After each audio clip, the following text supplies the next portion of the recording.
BRS ప్రభుత్వాన్ని శాసిస్తూ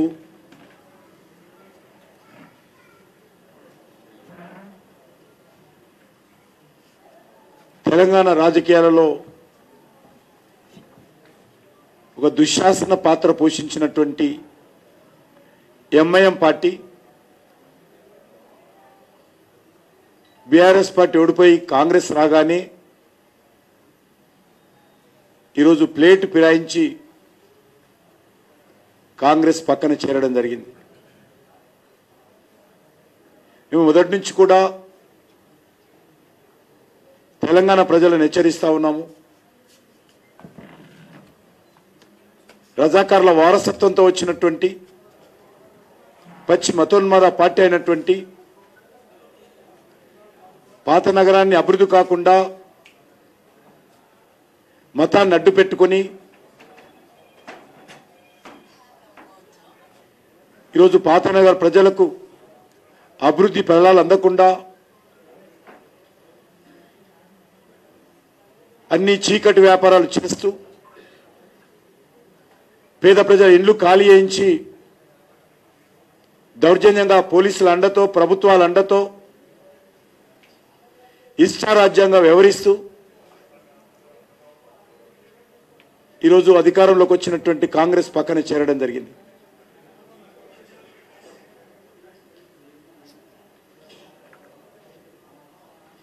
MIM పార్టీకి 2 ఎజెండాలు ఉంటాయి.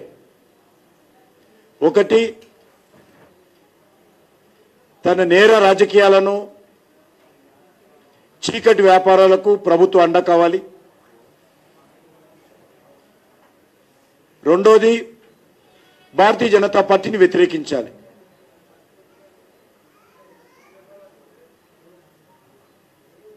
మనం చూస్తున్నాం, దేశమంతా అనేక సీట్లలో పోటీ చేస్తారు. కనీసం హైదరాబాద్లో కూడా పోటీ చేయరు. ఎందుకంటే గతంలో కేసీఆర్ మజ్లిస్ పార్టీ పోటీ చేసే సీట్లు తప్ప మిగతా అన్ని సీట్లలో పోటీ చేసేటువంటి బీఆర్ఎస్ అభ్యర్థులందరినీ సూట్ కేసులు ఇచ్చి నువ్వు దారుస్సామ్లో కల్పించేవాడు. దారుస్సామ్లో కలిసి రాపో, ఇంకా ఆశీర్వాద్ లేకావో, ఆయన కాళ్ళు పట్టుకో రూమ్లోకి పోగానే. బీఆర్ఎస్ పార్టీ ఓట్ల కోసం గత 10 సంవత్సరాలుగా మజ్లిస్ కాళ్ళ దగ్గర కూర్చొని సూట్ కేసులు ఇచ్చి దుర్మార్గపు రాజకీయాలు చేసింది. అధికారం కోసం ఓవైసీ బ్రదర్స్కు కేసీఆర్ కుటుంబ సభ్యులు బీఆర్ఎస్ నాయకులు వంగి వంగి సలాములు కొట్టేటోళ్ళు.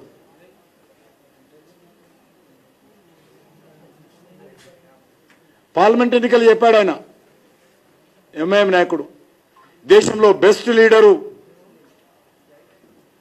కేసీఆరే, కేసీఆర్ నాయకత్వంలోనే దేశం బాగుపడుతుంది, ఆయన బాగా ట్యాప్ చేయగలుగుతాడు, ఫోన్లు, ఆయన కుటుంబ రాజకీయాలు బాగా చేయగలుగుతాడు,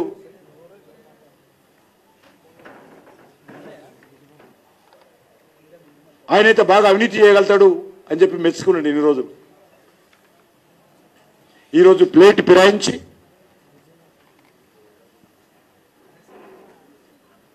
కాంగ్రెస్ అధికారంలో రాగానే దేశీ నేతను వదిలేసి, కేసీఆర్ కుటుంబాన్ని వదిలేసి సోనియా కుటుంబం దగ్గర చేరాడు. కేసీఆర్ కుటుంబం ఓవైసీ కుటుంబం ఉండేది ఇన్ని రోజులు తెలంగాణలో. ఇప్పుడు మళ్ళీ సోనియా కుటుంబము ఓవైసీ కుటుంబం వచ్చింది.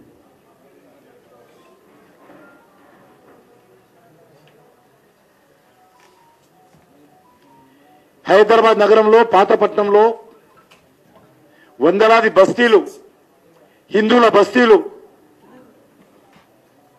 దౌర్జన్యంగా గూడ్నైజం చేసి, రౌడీజం చేసి, మత కళాలు ప్రేరేపించి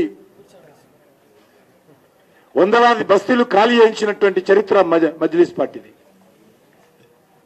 అధికారంలో ఉండి గతంలో కాంగ్రెస్ పార్టీ అన్ని రకాలుగా కాంగ్రెస్ ప్రభుత్వం ఎంఐఎంకి అనుకూలంగా వివరించింది. ఇంతెందుకు వచ్చి రాగానే చెర్లపల్లిలో ట్రైబల్ మహిళల పైన మజ్లిస్ గుండాలు దాడులు చేస్తే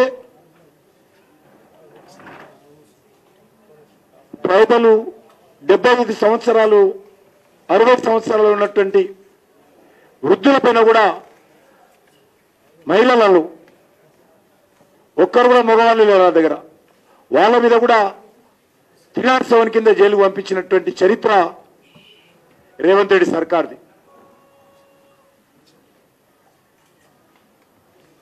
అంత దుర్మార్గంగా ఒక మహిళలైన విచక్షణ లేదు, గిరిజనులైన విచక్షణ లేదు, కనీస సానుభూతి లేదు.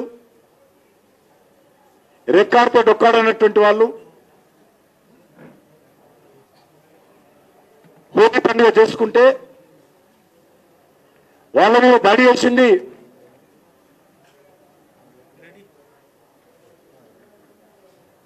మజ్లిస్ పార్టీ గుండాలు. చెర్లపల్లి చంగిచెర్ల